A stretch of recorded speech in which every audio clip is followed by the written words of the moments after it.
Class 12th के लिए equivalence classes होगा।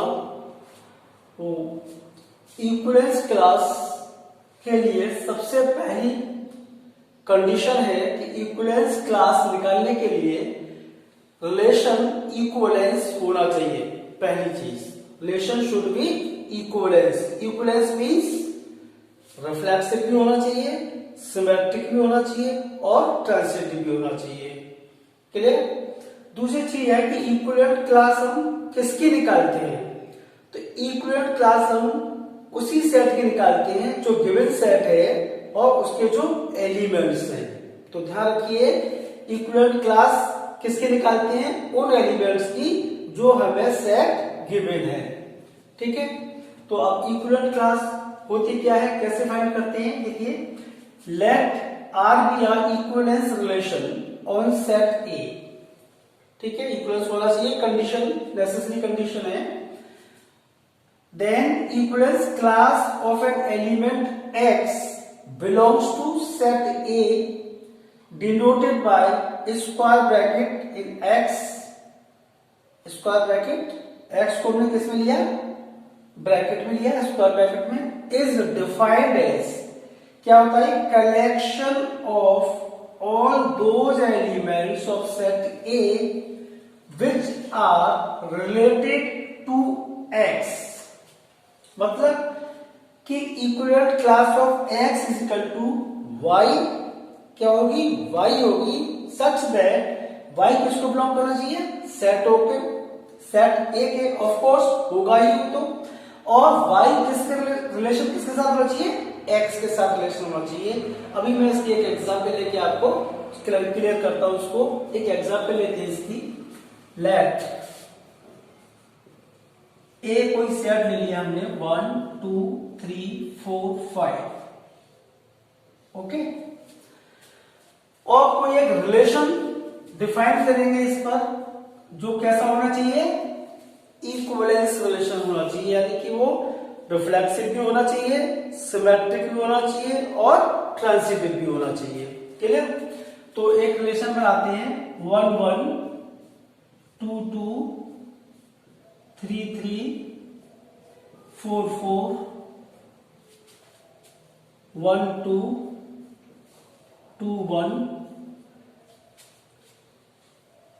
5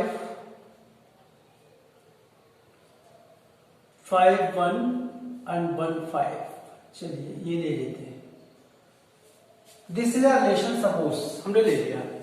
अब चेक करना है क्या ये इक्विवेलेंस रिलेशन है। तो देखिए 1 1 2 2 3 3 4 4, अभी 5 5 और लेना पड़ेगा आपको। तो इसमें एक 5 5 और ले लेते हैं क्योंकि 5 5 रह गया। ठीक है, 1 1 2 2 3 3 4 4 5 5 होना चाहिए। तो ये रिफ्लेक्सिव हो गया, आपका सेल्फ रिलेशन हो गया।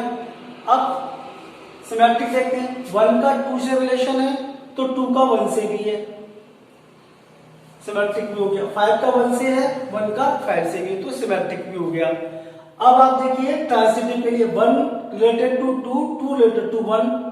हमें क्या चाहिए? 1 रिलेटेड टू 1, वो हमारे पास है।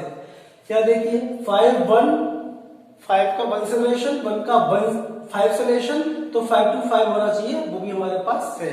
So it is a equivalence relation. पहली कंडीशन क्लियर हो गई आपकी। अब इसके हमको निकालने हैं इक्विवेलेंट क्लासेस निकालनी है। तो इक्विवेलेंस क्लासेस आप किसकी निकालेंगे? क्या बताया था हमने? एलिमेंट्स ऑफ सेट ए, इसकी निकलती हैं। इक्विवेलेंट क्लास किसकी निकलती हैं?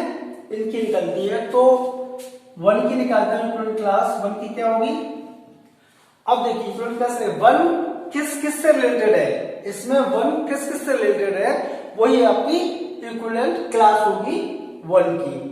तो देखिए बनाते हैं एक सेट 1 से रिलेटेड है तो 1, दिस 1 इज रिलेटेड टू 1, और 1 कहीं रिलेटेड है? यस, 1 रिलेटेड है 2 से भी। तो 1 की इमेज क्या है? 2, यानी सारी जो इमेज है 1 की वो आपको लेनी है। 1 2, और तो कहीं है नहीं, तो 1 के साथ आपकी ये इमेज होगी। 2 का निकालिए इक्विवेलेंट क्लास। तो 2 की इमेज क्या क्या है? 2 की इमेज 2 1 नहीं है तो 2 लेंगे। और 2 किसके साथ रिलेटेड हो रहा है, 2 1 के साथ रिलेटेड हो रहा है, तो 1 भी लेंगे। 3 की क्लास निकाल लीजिए, 3 से रिलेटेड है, यानी 3 लेंगे, और 3 कहीं पर है और कहीं 3 की कोई इमेज नहीं है, तो दिस इज 3। 4 की इक्विवेलेंट क्लास ले लीजिए, 4 की इक्विवेलेंट तो 4 है, 4 की इक्विवेलेंट क्लास 4 है, और तो शायद कहीं नहीं है, तो 4 की भी सिर्फ 4 ही होगी। 5 की इक्विवेलेंट क्लासेस निकालिए, तो 5 से रिलेटेड है, 5 तो होगा ही, और 5 की 1 से भी है इमेज, तो 1 भी लेंगे। क्लियर? ये जो होगी आपकी, ये सारी क्या होगी, इक्विवेलेंस क्लासेस होंगी।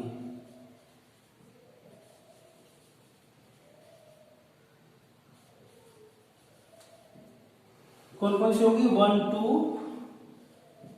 2 1, ठीक है। ये 2 सेट है, तो सेट में रिपीटेशन का कोई इंपॉर्टेंस नहीं है, इसलिए आप इसको सिर्फ एक ही बार लेंगे, 1 2 ही लेंगे सिर्फ। 3 4 and 5 1, these are equivalent classes। तो इस तरह से हम उसको इक्विवेलेंट क्लासेस फाइंड करते हैं। जैसे 1 की निकालनी, तो 1 की इमेज क्या क्या बन रही है, वो सारे एलिमेंट्स लेंगे। 2 की निकालनी है इक्विवेलेंट क्लास, और 2 की सारी इमेजेस आपको लेनी है। Is it clear? तो ये तो थी आपकी इक्विवेलेंट क्लासेस। अब हम बात करते हैं पार्टीशन क्या होते हैं। Partition of set, partition of set actually यही पार्टीशन कहलाते हैं आपके, जिसमें क्या क्या होना चाहिए। पहली कंडीशन आपकी कि ए, मान लीजिए A1 है, सपोज ये A2 है, ये A3 है, और ये A4 है, तो A1 union A2 union A3 union A4 union A5, ये आपका सेट A वापस आ जाना चाहिए। यानी जितने भी पार्टीशंस है, उन जितने भी हमारे सेट्स आए हैं, उनकी सबका यूनियन ले, तो वो क्या आना चाहिए, ए आना चाहिए। और सेकंड कंडीशन इसके लिए है कि इनका जो इंटरसेक्शन है वो एम्प्टी रिलेशन होना चाहिए। This should be 5, empty set होना चाहिए। तो ये सब कुछ अगर है तो वो पार्टीशंस कहलाते हैं किसी भी सेट के।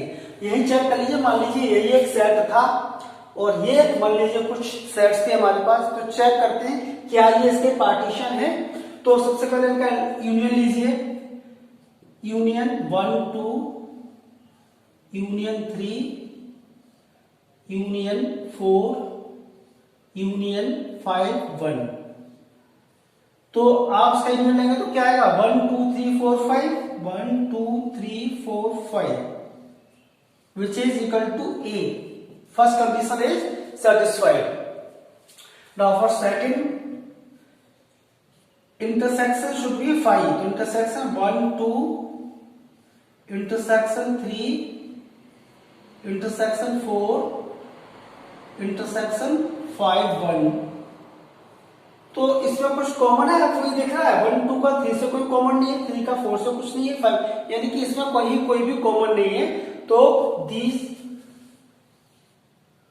इज एम्प्टी सेट, तो वो सेकंड कंडीशन भी सेटिस्फाई हो गई। तो हम कह सकते हैं कि A1 A2 A3 A4 A5 are partition of set A, partition of set A। तो आज हमने डिस्कस किया आपको इक्विवेलेंस क्लास क्या होती है, किसके निकालते हैं और क्या कंडीशन होनी चाहिए, किस तरह से निकालते हैं ये बताया हमने आपको, पार्टीशन से बताए। इसके बाद नेक्स्ट टॉपिक नेक्स्ट वीडियो में देखेंगे। आज के लिए इतना ही। Okay, thank you.